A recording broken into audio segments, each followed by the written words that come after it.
दोस्तों नमस्कार।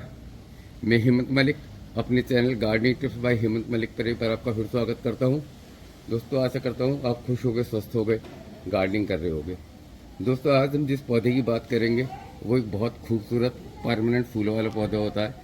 इसको हिबिस्कस रोजा सिनेंसिस या गुड़हल के नाम से भी जानते हैं। गुड़हल के पौधे की जो सबसे ज़्यादा खासियत होती है, एक परमानेंट फ्लावरिंग प्लांट होता है।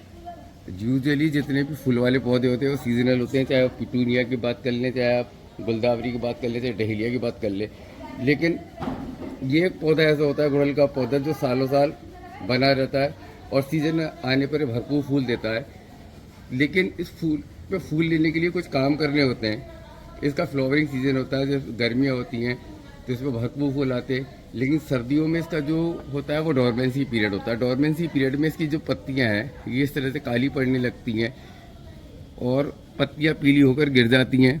पत्तियां पीली होकर गिरने के बहुत सारे कारण होते हैं। या तो आपने गमले में बहुत सारा पानी दे दिया, इसकी वजह से पत्तियां पीली पड़ जाती हैं, या धूप कम है जहाँ पर रखा हुआ है तो भी पत्तियां पीली पड़नी होती है।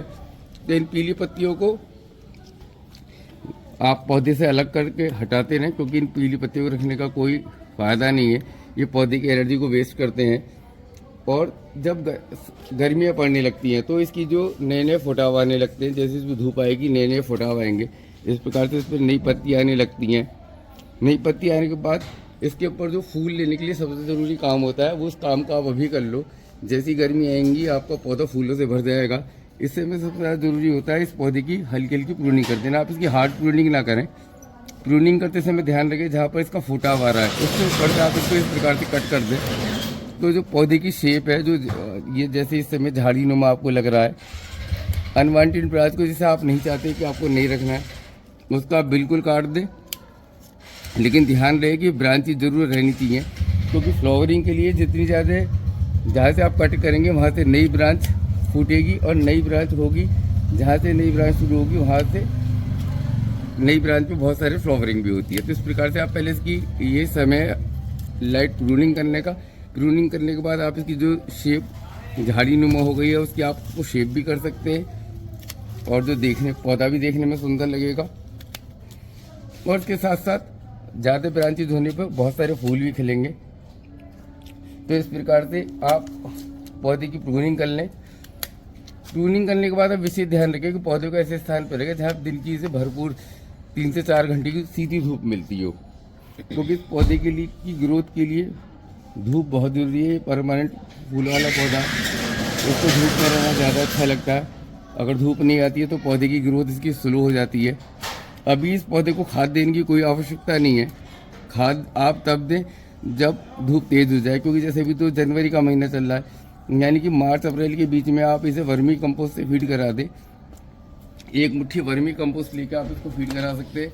इसके साथ साथ आप इस पौधे की गुड़ाई जरूर कर दें। गुड़ाई करने से पौधे का एरिएशन हो जाता है और जड़ों के द्वारा जो पौधे को ऑक्सीजन मिलती है और जड़ों की जो ग्रोथ होती है उससे भी आप भरपूर सारे फ्लावरिंग पौधे पे पा सकते हैं। इस प्रकार से आप इसकी 1 से 1.5 इंच की गुड़ाई कर लें पौधे की। आप देख रहे हैं इसका रूट कितना हो चुका है। लेकिन इस पौधे को बार बार रिपोर्ट होना पसंद नहीं है। एक बार आप गमले में पौधा लगा लें, 4 से 5 साल तक आप इसको एक ही गमले में रहने दें। जब अगली बार रिपोर्ट करें तो उससे 1 इंच ही बड़ा गमला ले लें जितने बड़े में लगा रखा है। और पॉट का चयन करते समय आप ध्यान रखें कि गमला मिट्टी का ही होना चाहिए। और इस प्रकार से आप इसकी हल्की हल्की गुड़ाई कर लें।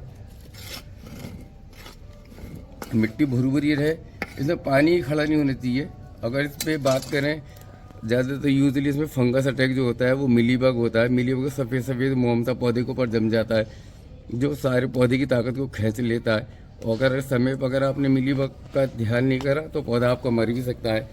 कि मिलीबग का ट्रीटमेंट किस तरीके से करा जा सकता है, इसमें जो कीड़ा लगता है उसकी क्या पहचान होती है, उसके लिए मैंने वीडियो बनाई थी। आप चाहे तो मेरे चैनल पर जाके देख सकते हैं, हाउ टू ट्रीट मिलीबग। और वैसे मैं इस वीडियो के अंत में उसका लिंक दे दूंगा, आप जाके उस वीडियो को देख कर जानकारी प्राप्त कर सकते हैं कि मिलीबग का ट्रीटमेंट किस प्रकार से करा जा सकता है, किस प्रकार से उस पौधे को कीड़े से बचाया जाता है। इस प्रकार से लाइट प्रूनिंग और पौधे की गुड़ाई और मिट्टी की गुड़ाई करने के बाद आप इस पौधे पे जैसी सीजन आएगा भरपूर फूल प्राप्त कर सकते हैं। तो ये थी आज की वीडियो कि किस प्रकार से आप गुड़हल के पौधे पे बहुत सारे फूल प्राप्त कर सकते हैं।